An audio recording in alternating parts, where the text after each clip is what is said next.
Hi guys, I'm Sab. Obviously, this is Sab the Food Addict. Thank you so much for tuning in to watch this video. If you're new with who I am or this channel, I am Sab and I'm essentially documenting my weight loss journey. So if that seems like something you'd be interested in, cooking, grocery hauls, weigh-ins, etc., then go ahead and subscribe. And don't forget to hit the bell so that you're notified as soon as I upload. Oh, and give this video a like, because, you know, helps me out. So if you follow me on Instagram, primarily Insta stories, you already knew. You guys should be following me by now because I always tell my stuff instantly on there.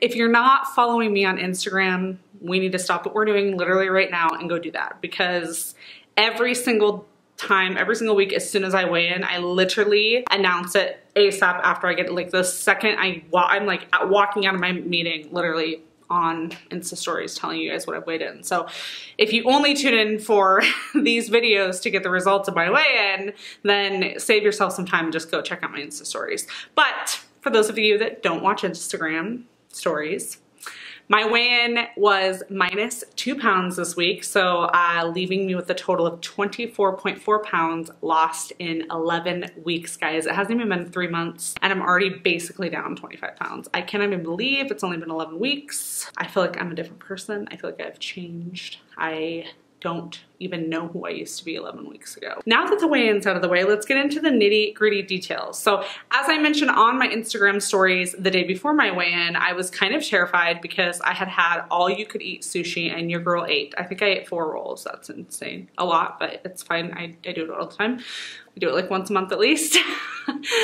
I've trained. I'm a trained roll eater. I was nervous to have indulged in that food prior to my weigh-in day. I also mentioned that if I lost weight this week, it was gonna be because of intermittent fasting, because I hadn't tracked points all week. But I don't want you guys to fear that I'm jumping ship with WeightWatchers, because I'm not.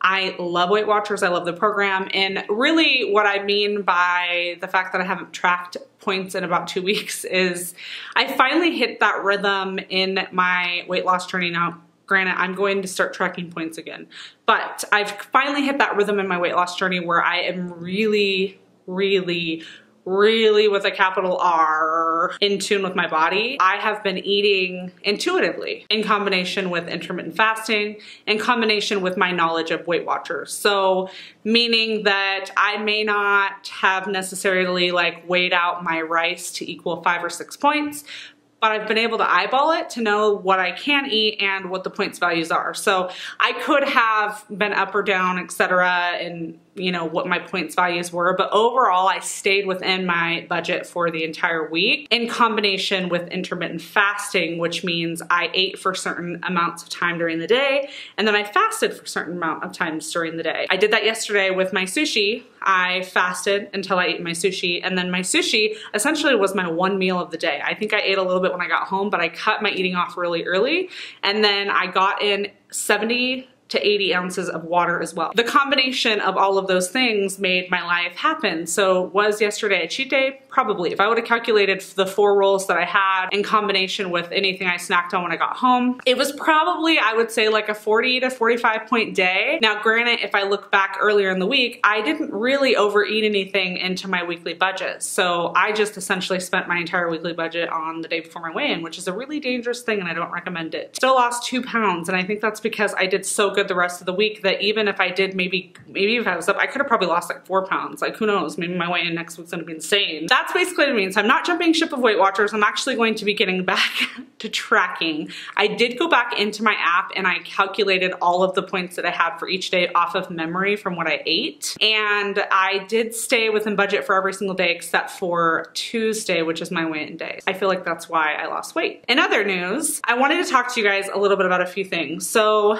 now that I'm 11 weeks in, I'm obviously not a professional. I'm not like my journey is nowhere near being done. I'm like super just knee deep into it. And a few things that I've realized with this change this time compared to any other time that I've ever tried to lose weight, used WeightWatchers, done intermittent fast, like anything I've ever done in my life to try to have like a healthy lifestyle or journey, I'm doing this for me. And that is like the biggest thing I can share with you guys. And I talked a little bit about this on Instagram, but you cannot do this for an event. You cannot do this for your spouse, whether it's your husband, your wife, whatever, you cannot do this because your best friend's doing it. You have to do this for yourself. You literally have to start this journey of health and fitness, or just healthy life, mentally, physically, all over the place. Who's calling me? My husband. Husband, wait. If you do not make this decision for yourself, even if an event or a friend or a spouse or a baby is your end result, like what you're shooting for, like why you want to make a change for yourself, if you don't start with yourself and wanting to do it for you, then two things are going to happen possibly. The first thing is once end result happens, so once you lose the weight for the event, once the event comes and goes, or if you lose the weight for your spouse, once your spouse is happy and then you guys have some like really great woohoos, and then all of a sudden you're like, oh, I'm gonna start eating all the things inside again. Your best friend gets their goal weight with you, and then you guys haven't really stayed in the mentality, then you guys just both start eating cheeseburgers together, then you're gonna go right back to your old self, because mentally you weren't prepared to take on what was going to happen once you got to your goal weight. The second thing is, even if it's not just for like an event or somebody specific, like if you don't do it for yourself, you will literally fail. Like even if you get, like I've gotten to a goal weight before, but I didn't do it in the healthy way, and I didn't do it for myself. I did it for what I felt like society wanted me to be. Even if it wasn't for somebody specific, I just felt like this is like, I'm not okay. Like this version of me is not fitting in with what the public wants, needs, sees, and everybody else around me. So therefore I have to like fit that mold. I have realized for myself that is not what I want to do any longer. Like I cannot lie. Excuses are just going to come up if you're making an excuse for other people.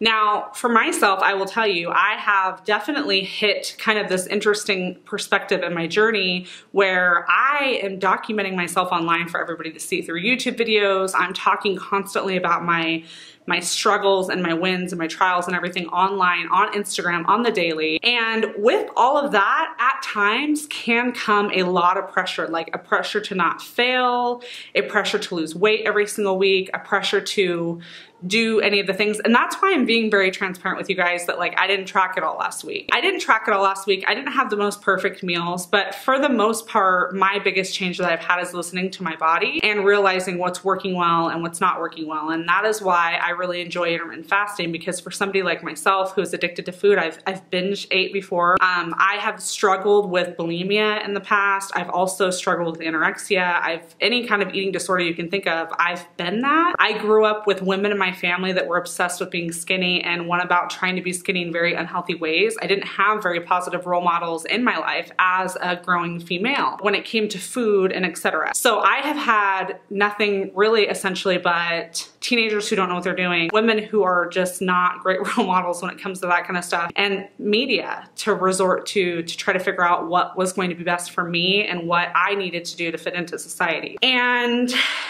now looking back, like I want this to be a lifestyle change for more than I've ever wanted it in my life. I want to be able to run without being out of breath. I want to be able to go hiking and go on walks with my kids and my dog without thinking twice about it. Like I don't ever want it to be like, no, I don't want to get up and do that. I want to be able to be surrounded by food and not feel like I could binge at any moment because I'm restricting myself, and all of the foods are the things that I love and like. Like even when I first started this journey, I would give myself a day of like eating whatever I wanted, all the, you know, like one day a week, that was like a cheat day. And now that I'm like in this, like even with like sushi in my opinion is a little healthier than like Oreos and nachos. It cannot be, but for me, I really enjoy sushi and I have it maybe twice a month. But when it comes to other foods, like I don't think about, like I have so many times, let me just tell you guys a personal story. There was a point in my life when I was so stressed and so depressed and overweight and just overwhelmed with so many different feelings.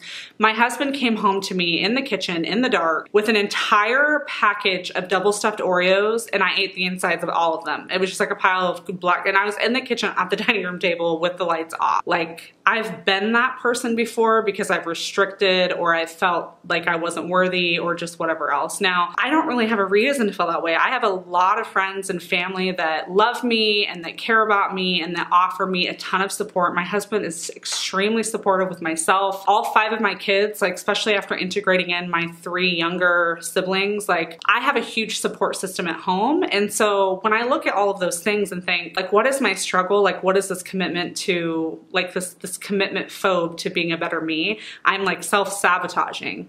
And I've had to self-reflect a ton to try to figure out, like, I am tired of waking up and feeling like I can't put on cute clothes because I don't feel like it looks good. I'm tired of not having the energy to, you know, go run around with my kids, and I want them to have a positive role model. I didn't have that. I want them to be, you know, eating healthy foods and trying new things, and I love that. And that's part of this journey. You know, initially I was making my own meals at dinner time and then cooking them, you know, your typical macaroni and cheese and, you know, grilled cheese sandwiches and whatever else. And to be honest with you, I still make some of those things, but I make them healthier and I teach them different ways. You know, for instance, tonight I'm making paleo chicken tenders. I made those last week for the first time. My kids actually helped me dip them in the, you know, almond and coconut flour, and they loved them. That's something that they never would have done before. So not only are they helping me cook, but they're also enjoying the foods that I'm feeding them. When my kids will eat things that are better for them, like, why would I even give them the option to not? If that's my one piece of advice I can give you, is you literally, your why literally needs to be you. You want to make healthier choices. And it can be baby steps. So for instance, for myself, like, I really do believe in like a paleo or a Whole30 style diet. I think that all of the foods that you're allowed on a plan like that or a lifestyle change like that are amazing and really great for your body and are gonna offer you a ton of nutrients and vitamins, and I just think that's fantastic. And for me, I think I would really, like, end goal potentially be able to transition to something like that. But right now I have a few things that I have that are vices that I really can't give up. Like, I know right now on my health and weight loss journey, one of the things that I resort to often is like Greek yogurt or even like low-fat cottage cheese. I would love to eventually eliminate all dairy from my diet because I don't really eat a ton of dairy anyways. Honestly, it's like cheese. That's pretty much what I eat. Cheese, yogurt, cottage cheese is cheese. But aside from that, I've drinking almond milk for the past like 5 to 7 years of my life. Like, there's a lot of things that I have replaced. So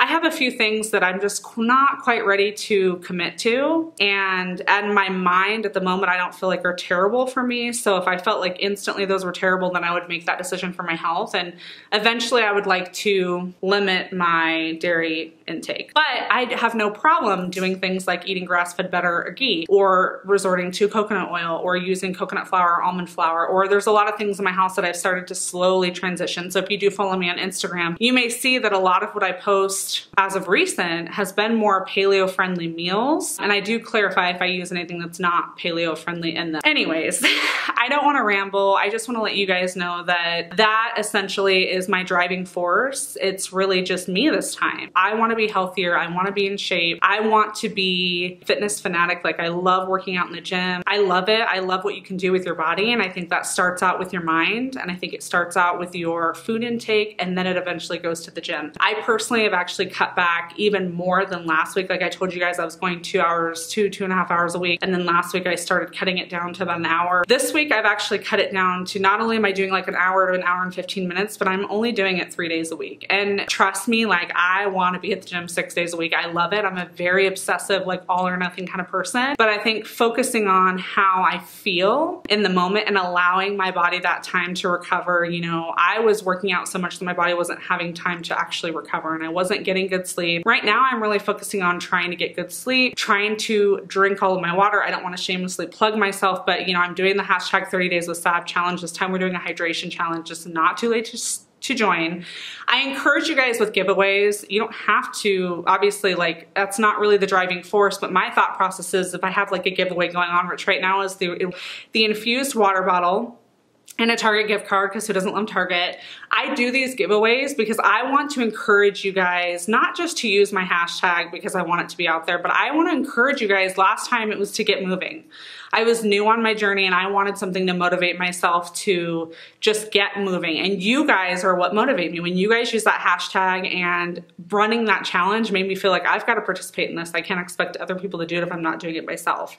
Second time around, you know, I asked you guys to kind of vote on what we did. We decided on water. And this time I thought, you know what, that's fantastic. Like, I'm not always getting my at least minimum 60 ounces of water. So I run those challenges to challenge myself, to give you guys something to look forward to. And then I throw in a giveaway because I want to encourage you guys to work towards something, not only getting your own hydration in, but then potentially having the chance to win like an awesome, cool prize. So that is why I do those. I just want you guys to know that I love the freestyle program because I think it makes you kind of think a little bit more. It's not just a set plan where you just go follow it and then you're done. Like, you really have to be in tune with your body to be successful on the freestyle program. So that's my word of advice. Words of advice this week is do this for you, not for a thing, not for a goal of any sort, but do this for yourself to be healthy, because that's what's going to make the biggest impact. Thank you guys so much for watching this week, and I will see you guys in my next video.